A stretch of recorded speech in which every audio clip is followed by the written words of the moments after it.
Você sabia que existem erros que podem comprometer completamente a nossa história? Se esse assunto te interessa, se você quer saber que erros são esses e como evitá-los, esse vídeo é para você.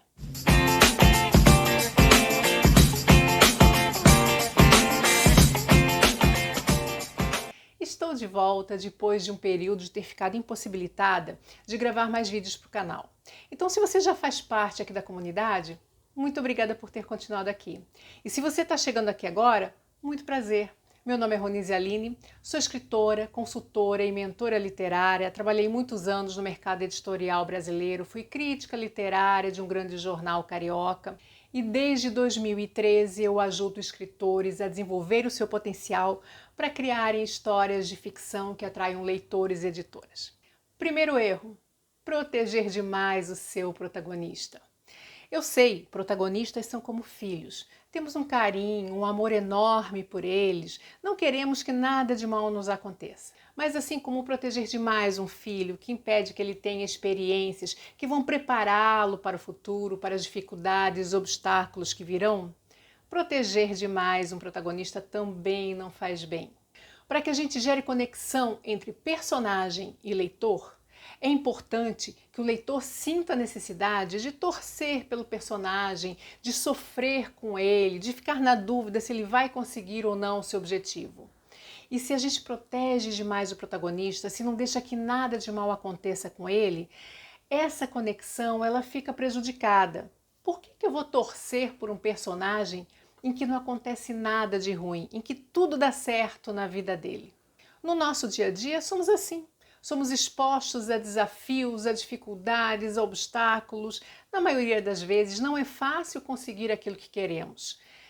O protagonista tem que ser um espelho disso. Para ele não ser uma caricatura, mas ser o mais próximo possível de um ser humano real, é preciso que ele passe, que ele sofra pelas mesmas coisas que nós, humanos, passamos e sofremos. Atenção!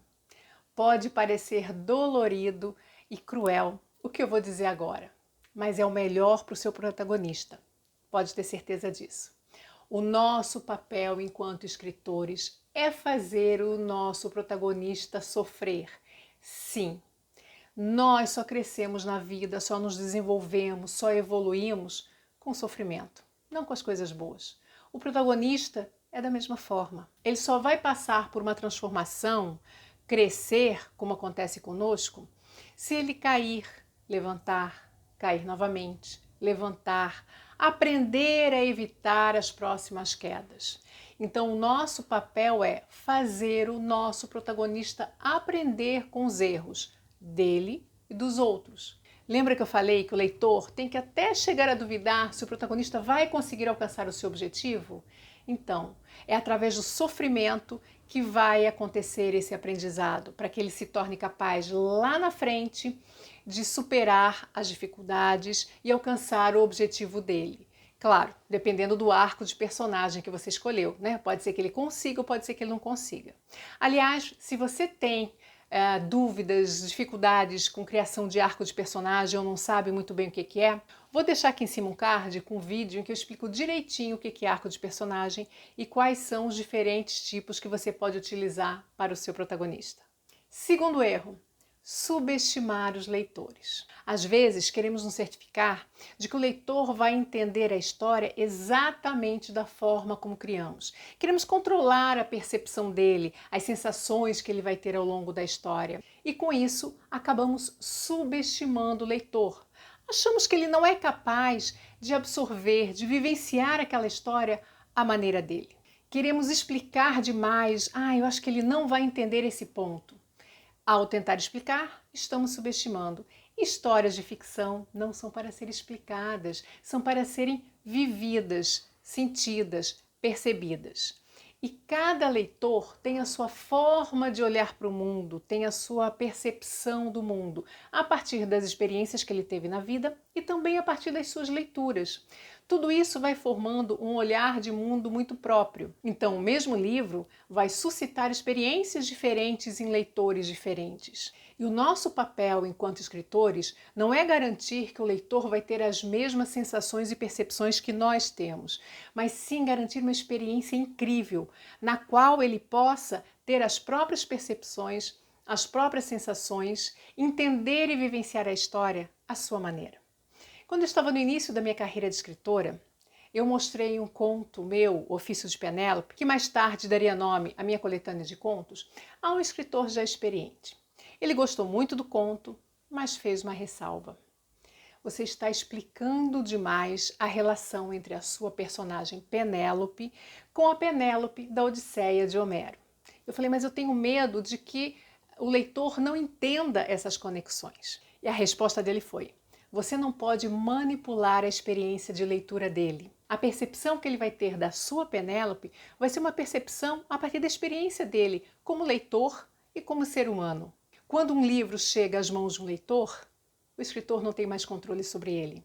Esse leitor vai fazer a leitura dele, a interpretação dele, vai vivenciar a história dele, a maneira dele. E essa é a beleza da literatura. Terceiro erro: escolher mal o narrador. O narrador é importantíssimo dentro da sua história, porque é ele que vai fazer a ponte entre a história e os leitores. Então, antes de você começar a escrever a sua história, ainda lá no período de planejamento, de estruturação, pense: qual é o efeito que eu quero produzir com o narrador junto aos meus leitores?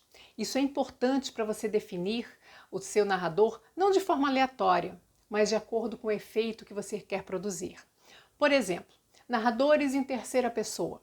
São narradores que provocam um certo distanciamento, porque eles não são, na maioria das vezes, personagens. Eles estão observando a história se desenrolar.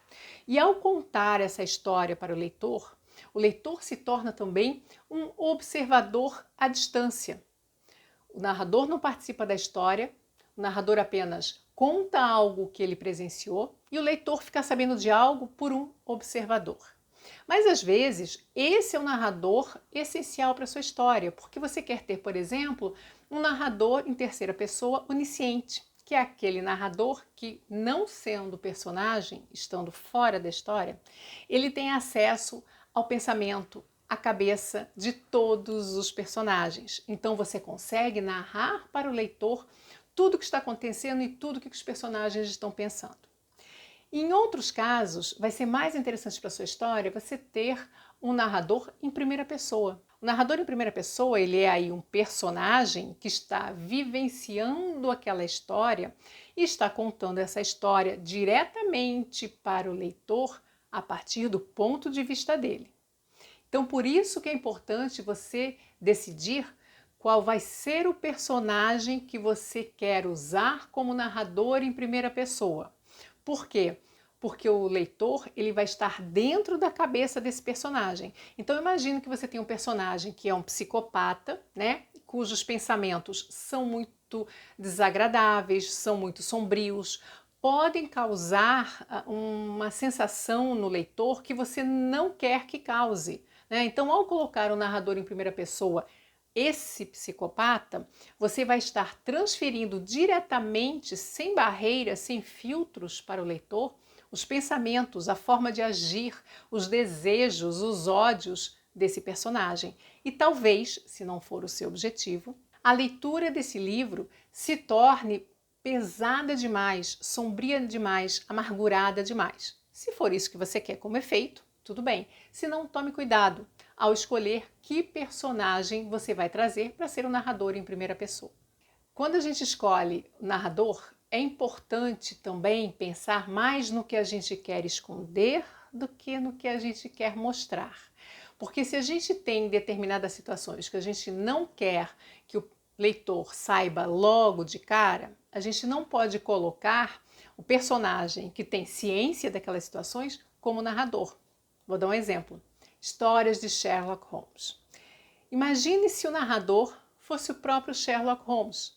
nós, leitores, estaríamos dentro da cabeça do Sherlock, sabendo tudo o que ele sabe, pensando tudo o que ele pensa, fazendo todas as deduções que ele faz. Seria muito fácil a gente antecipar quem é o criminoso. Perderia muito da graça. Mas o narrador das histórias de Sherlock Holmes é o seu companheiro Watson. Então nós estamos dentro da cabeça do Watson. O Watson nos conta apenas aquilo que ele fica sabendo por meio do Sherlock ou que ele testemunha, que ele acompanha, né, ao lado de Sherlock nas suas investigações. Dessa forma, Arthur Conan Doyle faz até uma brincadeira com o leitor, porque o leitor ele quer se sentir, ele sabe que ele não pode ser, né, tão inteligente, na maioria das vezes, do que Sherlock Holmes. Mas ele quer pelo menos ser mais esperto aí do que o Watson. Então, a partir do que o Watson vai contando, né, do que o Sherlock conta para o Watson e do Watson conta para a gente, ou do que o Watson percebe, acompanha, a gente fica tentando descobrir, chegar na dedução antes do Watson. Então, Arthur Conan Doyle bota a gente aí no meio do caminho. Não tão bom quanto Sherlock Holmes, mas tentando ser melhor aí na dedução do que o Watson. Então, escolha bem o seu narrador. Que efeito que você quer ter, o que você quer mostrar e, principalmente, o que você quer esconder do seu leitor. Quarto erro, criar personagens perfeitos. Não somos perfeitos. Temos falhas, temos fraquezas, temos pensamentos feios, desejamos às vezes o mal de alguma pessoa porque não vamos com a cara dela, entramos em disputas, queremos massacrar o adversário. Não somos um exemplo de bondade. Por que que o nosso protagonista vai ser um exemplo de ser humano sem defeitos, sem falhas? Para gerar uma maior conexão com o leitor, ele tem que ver nas páginas do livro algo muito próximo de um ser humano real. Então, na hora que você for criar o protagonista, antes de começar a escrever a história, pense não apenas nas qualidades e nos atributos favoráveis que ele vai ter, mas principalmente nas fraquezas, nas falhas que ele vai ter. Importante, fraquezas e falhas que vão ser decisivas para o desenvolvimento da história. Não adianta o teu personagem ter uma fraqueza que não vai interferir em nada, ele vai continuar alcançando todos os seus objetivos na história. Lembra do primeiro erro? A gente não pode facilitar a vida do protagonista, a gente tem que dificultar para a história ficar interessante. Então, para dificultar, a gente tem que escolher fraquezas e falhas para o nosso protagonista que vão interferir, que em determinado momento da história aquilo vai ser um ponto negativo, vai ser algo que vai dificultar, que vai muitas vezes impossibilitar naquele momento que o protagonista tenha uma vitória. Por exemplo, se em determinado momento da sua história o teu protagonista vai ter que subir num lugar muito alto para salvar uma pessoa que ele ama, uma fraqueza ideal para esse protagonista é ter medo de altura, porque ele vai se deparar com um grande desafio. Ele cede a essa fraqueza de ter medo de altura, não sobe e acaba perdendo a pessoa que ama, ou ele supera naquele momento importante, naquele momento decisivo, ele supera o medo de altura, vai lá e salva a pessoa que ama. A gente tem que colocar o nosso protagonista em situações difíceis. Situações fáceis não tem graça, né? Escolher entre duas coisas boas é muito fácil. O problema é escolher entre duas coisas ruins. Subir num lugar alto, visto que você tem medo de altura, ou perder quem você ama. A escolha é muito difícil. Então, ao definir fraquezas e falhas para o seu protagonista, escolha aquelas que vão ser importantes, decisivas e vão dificultar a vida dele em determinado momento da história. Quinto erro, ter um conflito fraco. História é conflito. Uma história sem conflito não é história. É um retrato, é uma narração de uma parte da vida do personagem em que nada acontece. Nós, leitores, acompanhamos as histórias ávidos por saber o que vai acontecer, porque existe um conflito, existe algo que o personagem quer obter, está difícil, existe algo que o personagem quer obter e tem alguém pedindo de conseguir aquilo, alguém quer conseguir algo que pertence ao personagem e ele vai tentar impedir, alguém quer conseguir algo que vai fazer mal para um grupo, para algumas pessoas, para uma pessoa ou para toda a humanidade, existe uma ameaça que não é diretamente ligada ao protagonista, mas que ele assume o papel, né, de defender o mundo, as pessoas daquilo. Então, por exemplo, uma invasão alienígena, alguém sempre aparece, né, o herói da história, aparece para tentar salvar o mundo daquilo. Então não importa se o protagonista ele se colocou no caminho de um objetivo e ele vai encontrar conflito pelo caminho, ou se esse conflito caiu no colo dele de paraquedas e ele vai ter que resolver isso. Um exemplo que eu gosto de dar é do filme Duro de Matar, um filme já bem antigo aí, mas que tem uma estrutura narrativa muito interessante para quem gosta de pensar nos pontos de virada, né, na própria estrutura da história. No Duro de Matar, McClane, um policial, vai de Nova York para Los Angeles para passar o Natal com a esposa dele, que eles estão estremecidos, porque ela foi para Los Angeles assumir um cargo importante numa empresa e ele não gostaria que ela tivesse ido, o casamento está estremecido. Ela foi com as crianças e ele vai passar o Natal lá. Então ele vai até a empresa onde ela trabalha, onde está tendo a festa de Natal. No momento em que ele está lá, a empresa ela é invadida por terroristas. E nesse momento os terroristas fazem todos de refém e ele, por ser um policial de Nova York, ele é a única pessoa mais capacitada dentro daquela empresa para enfrentar esses terroristas. Então, houve uma transformação, o projeto dele era ir lá, se encontrar com a mulher e com os filhos e caiu no colo dele esse conflito. Ele está dentro da empresa que é tomada por terroristas e ele é a única pessoa capaz de enfrentá-los. Então, nesse caso, ele assumiu, ele poderia ter se escondido, deixa, né, o terrorista matar todo mundo, mas não, ele tomou a frente, ele assumiu para si a responsabilidade de enfrentar esse antagonista, essa força antagonista. Então, não importa o tipo de conflito que seja, você tem que ter conflito. Ah, então é só filme de ação, é só filme de pancada, né? Não. Você pode ter um conflito familiar, você pode ter um conflito entre pais e filhos, você pode ter um conflito interno. O importante é que você tenha conflito. O conflito é a base do plot da sua história. As pessoas se conectam, os leitores se conectam com personagens, mas a gente gosta de acompanhar os eventos, os fatos da história. E isso faz parte do plot. E se você também tem dúvidas aí o que é plot, como é que se constrói um plot, vou deixar aqui outra indicação de vídeo em que eu explico isso direitinho. Sexto erro, dar nome às emoções. Nos acostumamos a nomear as nossas emoções. Então falamos, hoje eu tô triste, hoje eu tô alegre, hoje eu tô feliz, hoje eu tô ansioso, né? Hoje eu tô cansado. Mas não é só por meio de palavras que nós demonstramos as nossas emoções. As outras pessoas são capazes de identificar como estamos nos sentindo só de olhar para nós. Então imagina que eu estou andando de um lado para o outro, olhando para o relógio toda hora, sento e levanto, não consigo ficar sentada, pego o celular para olhar. Quem está ao meu redor provavelmente vai dizer: por que você está ansiosa? Você está esperando uma mensagem, uma ligação? Toda hora você olha para o relógio, olha para o celular? Ou seja, eu não disse em nenhum momento que eu estava ansiosa, que eu estava impaciente, que eu estava esperando alguma coisa. Mas as pessoas deduziram isso a partir do meu comportamento. Quando você faz isso dentro de uma história, você torna isso tão mais interessante para o leitor porque ele se sente participando. Em vez de você dizer que o personagem está impaciente, você mostra a reação dele a determinadas situações, você mostra a ação dele e o leitor vai dizer, nossa, esse personagem está impaciente mesmo. Se o personagem está muito nervoso, então qualquer coisa mínima que outra pessoa fale, ele já estoura, ele já briga, ele já xinga. Nossa, esse personagem está nervoso. O narrador não precisou dizer que o personagem está nervoso. O leitor entendeu que ele está nervoso. Isso torna a leitura muito mais interativa.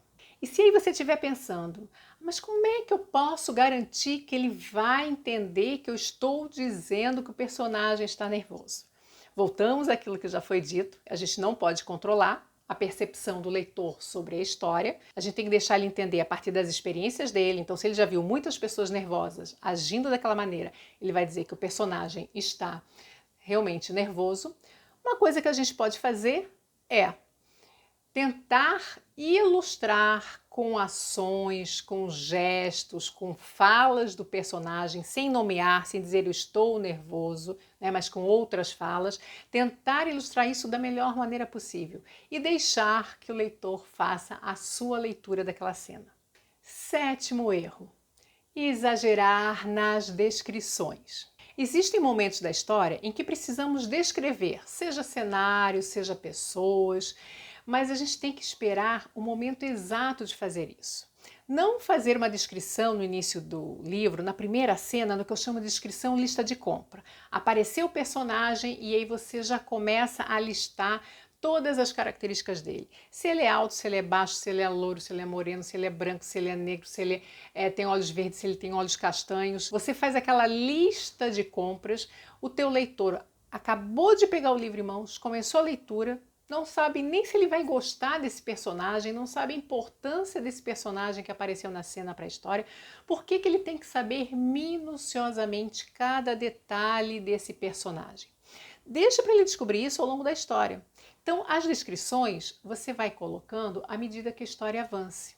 No momento em que for necessário dizer que aquele personagem usa óculos, você não vai dizer ele usa óculos. Você vai dizer que ele pegou um folheto para ler, abriu a bolsa ou colocou a mão no bolso, tirou o óculos, colocou e leu o folheto. Pronto.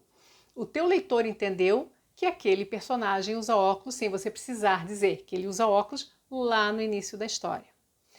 Outra coisa importante, assim como todos os outros elementos narrativos, as descrições elas só devem aparecer na história no momento em que elas são importantes para fazer a história evoluir, para fazer a história caminhar, para mudar, transformar alguma coisa na história.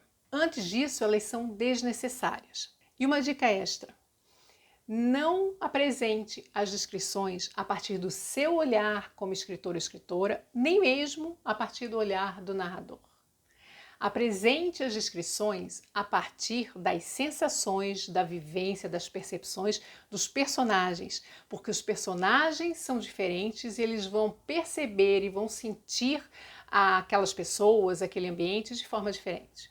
Então imagine que um personagem entrou numa igreja e aí, quando entrou, ele sentiu automaticamente muito calmo, muito tranquilo, porque havia uma meia luz na igreja, havia um silêncio na igreja, havia um cheiro de incenso que o deixou muito confortável. Então ele sentou em um banco e se sentiu totalmente à vontade, totalmente relaxado naquela igreja.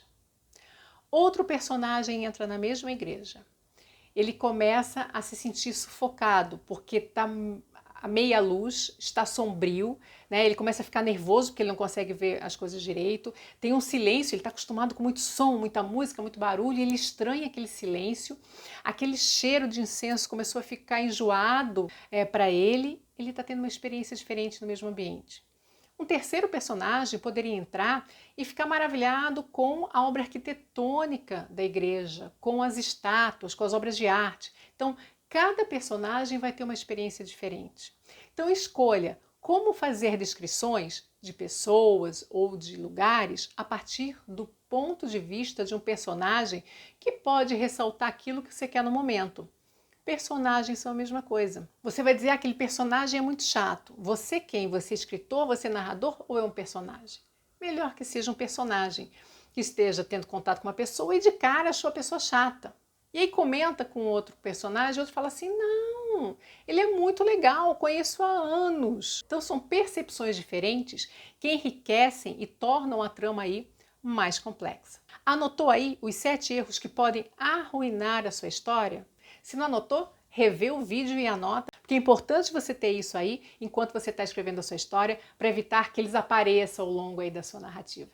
E se você quer saber como construir uma história incrível, arrebatadora, sem falhas, do início ao fim, mesmo que você tenha apenas aí uma ideia, não sabe nem por onde começar, te convido a conhecer o meu curso Criação Literária de A a Z. Vou deixar o link aqui na descrição. Pode ser que você tenha apenas uma ideia, mas eu vou te levar pela mão desde o processo de planejamento, estruturação, escrita e edição.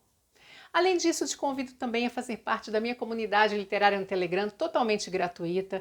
Toda semana, uma técnica nova é apresentada Para quem faz parte da comunidade, uma técnica foi escolhida por enquete pelos próprios membros da comunidade. O link também vai estar aqui na descrição.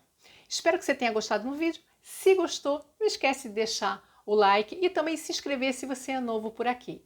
Te espero no próximo vídeo.